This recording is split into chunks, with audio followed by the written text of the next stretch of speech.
Hello friends, welcome to டேன்ஸ்வே kitchen.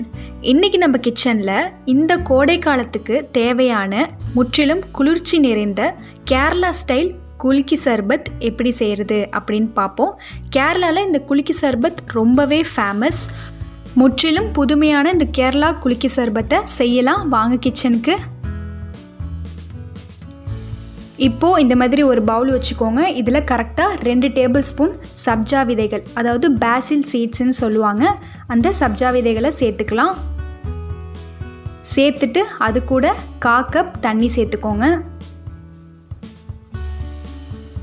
இப்போது இது அப்படியே இருக்கட்டும், ஒரு 10 நிமிஷம் நல்லா ஊறி வரட்டும். இப்போது இந்த சைட் பார்த்திங்கன்னா நான் 1 கிளாஸ் அளவுக்கு தண்ணி எடுத்திருக்கேன். அது கூடவே 3 டேபிள் ஸ்பூன் சர்க்கரை, கொஞ்சமாக உப்பு சேர்த்துருக்கேன். நல்லா இதை கொதிக்க வச்சுக்கோங்க. ஒரு கம்பி பதம் 2 கம்பி பதம்லாம் வர தேவையில்லை. அந்த சர்க்கரை பாகு நல்லா தண்ணியில் கரைஞ்சி வந்தால் அது போதும். இப்போ 10 நிமிஷத்துக்கு அப்புறம் பார்க்குறேன், நம்மளோட சப்ஜா விதைகளும் ஊறி வந்துருச்சு. இப்போது இந்த மாதிரி ஒரு கிளாஸ் ஜார் எடுத்துக்கோங்க.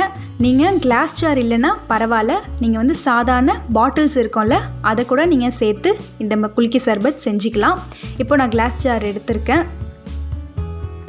இப்போது இதில் நம்ம வச்சுருந்த சப்ஜா விதைகளை உள்ளே சேர்த்துக்கலாம். இந்த கேரளா ஸ்டைல் குலுக்கி சர்பத் ரொம்பவே உடம்புக்கு நல்லது, ரொம்பவே குளிர்ச்சியும் கூட. குழந்தைங்களுக்கு இந்த சம்மர் டைமில் செஞ்சு கொடுங்க. இப்போது இதில் ஐஸ் க்யூப்ஸ் சேர்த்துக்கலாம். ஐஸ் க்யூப்ஸ் கொஞ்சம் அதிகமாகவே சேர்த்துக்கோங்க.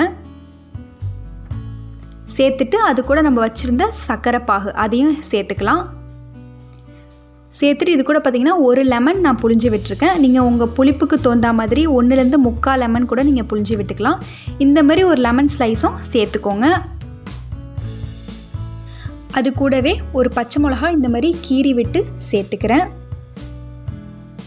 சேர்த்துட்டு நல்லா மூடி வச்சுருங்க. இந்த கேரளா ஸ்டைல் குலுக்கி சர்பத்துனாவே நல்லா குலுக்கிறது தான். ஸோ இதை நல்லா குலுக்கிக்கோங்க. எந்த அளவுக்கு குலுக்குறீங்களோ அந்த ஃப்ளேவர்ஸ் அதில் இறங்கி ரொம்பவே சூப்பராக இருக்கும். இப்போ இதை நல்லா குலுக்கிட்டு நம்ம ஒரு கிளாஸ்க்கு மாற்றி எடுத்துக்கலாம். அவ்வளோதான், நம்மளோட சூப்பரான கேரளா ஸ்டைல் குலுக்கி சர்பத் ரெடி ஆகிடுச்சு. இப்போ இதை டேஸ்ட் பண்ணி பார்ப்போம். ரொம்பவே சூப்பராக இருக்குது. இது எப்படின்னா, அந்த சப்ஜா விதைகள், அந்த எலுமிச்சை பழத்தோட புளிப்பு, அந்த பச்சை மிளகாவோட காரம் எல்லாமே சேர்ந்து ஒரு அட்டகாசமான ஃப்ளேவர் கொடுத்துருக்கு. பச்சை மிளகா சேர்க்குறதால நம்மளுக்கு உரப்பாலாம் இருக்காது. அதோட ஃப்ளேவர் அதில் லைட்டாக இறங்கி ஒரு புதுமையான டேஸ்ட்டாக இருக்கும். நார்மலாக லெமன் ஜூஸ் குடிக்கிறத விட இந்த மாதிரி சேர்த்து நீங்கள் குடிச்சு பாருங்கள், ஒரு புதுவித சுவை கிடைக்கும். இந்த ரெசிபி உங்களுக்கு பிடிச்சிருந்துச்சின்னா மறக்காமல் லைக் பண்ணி ஷேர் பண்ணுங்கள். மறக்காமல் எங்கள் சேனலுக்கு சப்ஸ்கிரைப் பண்ணுங்கள். கூடவே பெல் ஐக்கானையும் கிளிக் பண்ணிக்கோங்க. தேங்க்யூ.